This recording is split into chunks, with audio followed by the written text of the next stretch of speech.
1977 का दिन था।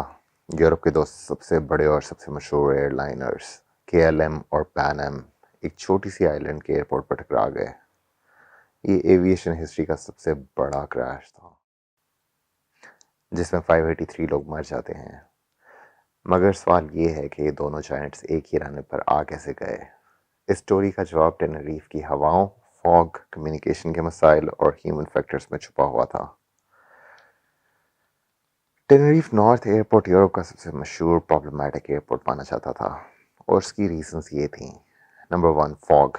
माउंटेनियस आइलैंड की वजह से समुद्री हवा गर्म रनवे की तरफ आती और इंस्टेंटली कंडेंस होकर थिक फॉग बन जाती थी। विजिबिलिटी अक्सर 200 मीटर से 0 मीटर हो जाती थी। सिंगल रनवे, सिर्फ एक ही मेन रनवे था और उसके साथ एक पैरेलल टैक्सीवे छोटा सा। Number 4 reason, ATC overload. छोटा एयरपोर्ट लेकिन बहुत traffic jam. Grand Canaria airport पर बॉम्ब ब्लास्ट की वजह से सब फ्लाइट्स यहाँ डाइवर्ट हो गई। इस दिन टेनरीफ असल में बिजी होना ही नहीं था, ये सब चेन रिएक्शन का हिस्सा था। पहली फ्लाइट KLM 4805 बोइंग 747 एम्स्टर्डम से आ रही थी। कैप्टन जेकब KLM का हीरो एयरलाइन का चीफ ट्रेनिंग कैप्टन। एयरलाइन की ट्रेनिंग वीडियोस में अक्सर उन्हीं का चेहरा होता था, काफ़ी स्ट्रिक्ट और कॉन्फिडेंट पर्सनालिटी। उनकी क्रू उनको लेजेंड मानती थी। इस कॉन्फिडेंस ने एक डेंजरस रोल प्ले किया। दूसरी flight Pan Am 1736 Boeing 747 Los Angeles से न्यूयॉर्क और न्यूयॉर्क से Tenerife. Captain Victor grubs.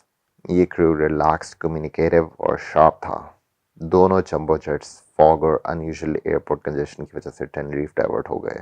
टेनरीफ airport suddenly crowd, runway block हो गया पार्क एयरक्राफ्ट की वजह से।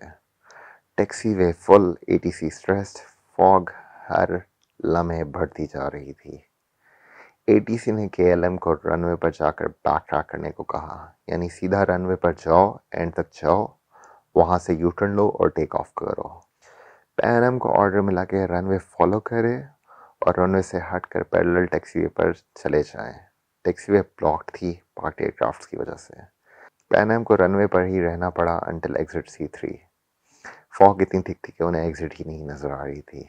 Fog, zero visual, ATC stress, pilots, low visibility, radio interference over overlapping transmissions. KLM captain जल्दी निकलना चाहते थे क्योंकि उन्हें ड्यूटी आवर्स का प्रेशर था। उन्होंने टेक ऑफ क्लियरेंस जूम कर ली, उन्होंने थ्रॉटल्स फुल पुश कर दिए, टोगा, जिसका मतलब है टेक ऑफ और गो अराउंड, जिसके ऊपर एयरप्लेन अपनी फुल पावर पे आ जाता है। पैन एम अभी भी रनवे पर चल ही रहा था और उन्हें एटीसी ने क्लियरली नहीं बताया था stay put. Pan Am first officer radio कर रहा था, sir we are still on the runway, लेकिन रेडियो इंटरफेरेंस ने मैसेज डिस्टॉर्ट कर दिया, सर रनवे। फॉग इतनी थिक कि दोनों एयरक्राफ्ट एक दूसरे को लास्ट सेकंड तक नहीं देख पाए। पैन एम क्रू ने फाइनली लैंडिंग लाइट्स देखी और KLM bearing down at full power. Captain Grubbs चिल्लाया, God damn, there he is. Pan Am ने डेस्परेटली लेफ्ट टर्न लिया, प्लस फुल पावर ट्राई की। केएलएम कैप्टन ने रोटेट जल्दी कर दिया टू क्लियर द प्लेन, लेकिन it was too late. KLM airborne होने की कोशिश में पैन एम को ऊपर से तबाह कर गया। इम्पैक्ट के बाद एक मैसिव फायरबॉल रनवे पर फट गया। केएलएम एयरक्राफ्ट फिर रनवे पर क्रैश कर गया। पैन एम का मिडिल सेक्शन इंस्टेंटली टेयर ओपन हो गया, fire spread with in seconds. Deaths, KLM Flight 4805 total on board 248, survivors 0। सब लोग इम्पैक्ट प्लस एक्सप्लोजन में मर गए।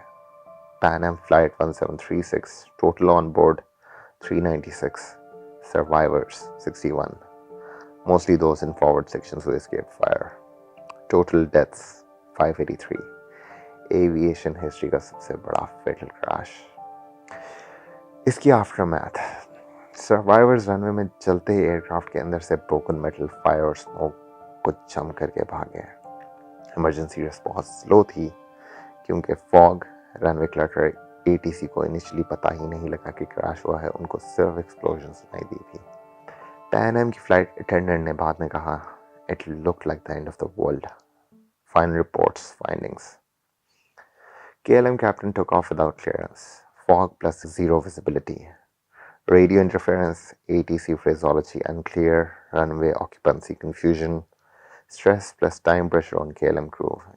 इस एक्सीडेंट के बाद एविएशन ने कुछ ह्यूज चेंजेस लिए. Standard phraseology stand by, cleared for take off only. Runway clear confirmation mandatory.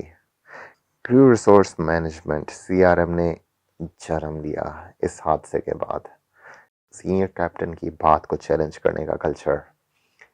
Airports ने फॉग प्रोसीजर रिवाइज किए. अगर आपको वीडियो पसंद आई हो तो लाइक और सब्सक्राइब जरूर कीजिएगा. Thank you so much for watching.